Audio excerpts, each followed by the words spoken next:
ನಮಸ್ಕಾರ ಎಲ್ಲರಿಗೂ welcome back to my YouTube channel. ಇವತ್ತು ಈವ್ನಿಂಗ್ ತಿಂಡಿಗೆ ಮಸಾಲೆ ಭರಿತ ಅಂದರೆ ಸಬ್ಸಿಗೆ ಸೊಪ್ಪು ಬಳಸಿ ಮಸಾಲೆ ರೊಟ್ಟಿ ಮಾಡ್ತಿದ್ದೀನಿ. ಇದಕ್ಕೆ ನಾನೊಂದು 2 ಪಾವಷ್ಟು ಅಕ್ಕಿನ ಮುದ್ದೆ ಮಾಡ್ಕೊಂಡಿದ್ದೀನಿ. ಅಂದರೆ ಇದರಲ್ಲಿ ಮುದ್ದೆ ಮಾಡಿಕೊಂಡು ಹಸಿಟ್ಟಲ್ಲಿ ಮುದ್ದೆ ಮಾಡ್ಕೊಂಡು ಇಟ್ಕೊಂಡಿದ್ದೀನಿ ಉಪ್ಪು ಹಾಕಿ. ಅದಕ್ಕೆ ಸಬ್ಸಿಗೆ ಸೊಪ್ಪು 1 ಕಟ್ಟು, ಜೀರಿಗೆ 1 ಸ್ಪೂನು, ಕಾಯಿ ತುರಿ, ಕ್ಯಾರೆಟ್ ಒಂದು ತೊಗೊಂಡಿದ್ದೀನಿ, ಸಣ್ಣಗೆ ಹಚ್ಕೋಬೇಕು, ಚಾಪ್ ಮಾಡ್ಕೋಬೇಕು. ನೆಕ್ಸ್ಟು ಈರುಳ್ಳಿ ಇಷ್ಟನ್ನು ಮಿಕ್ಸ್ ಮಾಡಿಕೊಂಡು ಚೆನ್ನಾಗಿ ಮೀದಿಬೇಕು. ಇವಾಗ ಕಲಿಸ್ಕೊಳ್ಳೋಕ್ಕೆ 1 ಸ್ಪೂನ್ ಜೀರಿಗೆ, ಸಬ್ಸಿಗೆ ಸೊಪ್ಪು, ಈರುಳ್ಳಿ, ಕಾಯಿ ತುರಿ ಇಷ್ಟು ಹಾಕ್ಕೊಂಡು ಕ್ಲೀನಾಗಿ ಮಿಕ್ಸ್ ಮಾಡ್ಕೋಬೇಕು. ತುಂಬ ರುಚಿಯಾಗಿರುತ್ತೆ. ಇದಕ್ಕೆ ಚಟ್ನಿ ಏನು ಬೇಡವೇ ಬೇಡ, ಹಾಗೆ ಚೆನ್ನಾಗಿರುತ್ತೆ.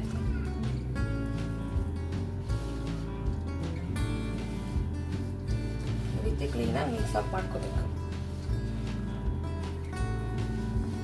ತುಂಬ ಸ್ಮೂತಾಗಿ ಬರುತ್ತೆ. ಒಂದು ನೆಕ್ಸ್ಟ್ ಡೇನೂ ಸಹ ಇದು ಚೆನ್ನಾಗೇ ಇರುತ್ತೆ, ಮೃದುವಾಗಿ. ಈ ಥರ ನಾನು ಕ್ಲೀನಾಗಿ ಮಿಕ್ಸ್ ಮಾಡಿಕೊಂಡು ಚೆನ್ನಾಗಿ ನಾದಬೇಕು. ಇದು ಅವಾಗಲೇ ತುಂಬ ಚೆನ್ನಾಗಿ ಬರುತ್ತೆ, ಒಡ್ಕೊಳೋದಿಲ್ಲ. ಇವಾಗ ಈ ಥರ ಶೀಟ್ ಮಾಡ್ಕೊಂಡಿದ್ದೀನಿ ನಾನು. ಇವೆಲ್ಲನೂ ಹಾಕ್ಕೊಂಡು ಬೇಗ ಹಿಂಗೆ ಕ್ಲೀನಾಗಿ ಒಂದೇ ಸಮ ಅರಿಬೋದು. ಇಷ್ಟಿಷ್ಟು ಉದ್ದೆ ಮಾಡ್ಕೊಂಡಿದ್ದೀನಿ. ಇದಕ್ಕೆ ಸ್ವಲ್ಪ ಎಣ್ಣೆ ಹಚ್ಕೊಂಡಿದ್ದೀನಿ ನಾನು.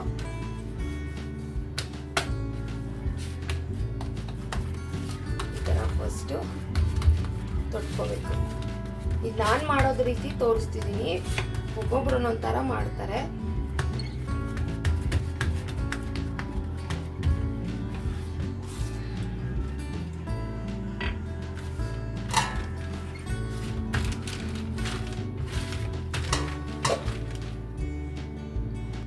ಇದಾಯಿತು,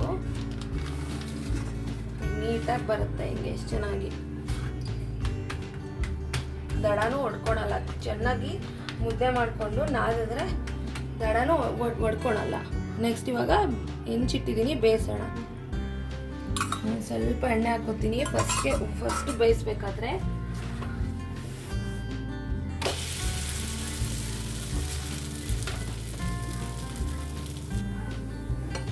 ಬೆಂದಿದೆ, ಮಗ್ಚಾಕಿ ನಿಧಾನಕ್ಕೆ ಮಗ್ಚಾಕಿ ಹೊಡ್ಕೊಳ್ಳೋದು ಏನೂ ಮಾಡಲ್ಲ. ಇದು ತುಂಬ ಚೆನ್ನಾಗಿರುತ್ತೆ.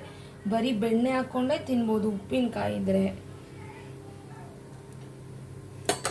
ಇದಾಗಿದೆ, ತೆಗಿತೀನಿ ನೋಡಿ.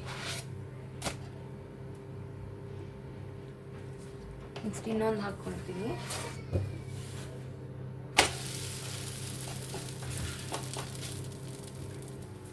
ನೋಡಿ ಆಯಿತು, ಬಿಸಿ ಬಿಸಿ ಸಬ್ಬಕ್ಕಿ ಸೊಪ್ಪಿನ ಅಕ್ಕಿ ರೊಟ್ಟಿ ರೆಡಿಯಾಗಿದೆ.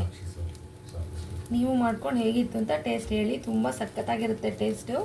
ನಾನು ಇದನ್ನು ಬೆಣ್ಣೆ ಮತ್ತು ಚಟ್ನಿ ಪುಡಿ ಜೊತೆ ತಿಂತೀವಿ. Thank you for watching my channel. ಹೊಸದಾಗಿ ನೋಡೋರು ಪ್ಲೀಸ್ ಸಬ್ಸ್ಕ್ರೈಬ್ ಮಾಡ್ಕೊಂಡು ನೋಡಿ. Thank you.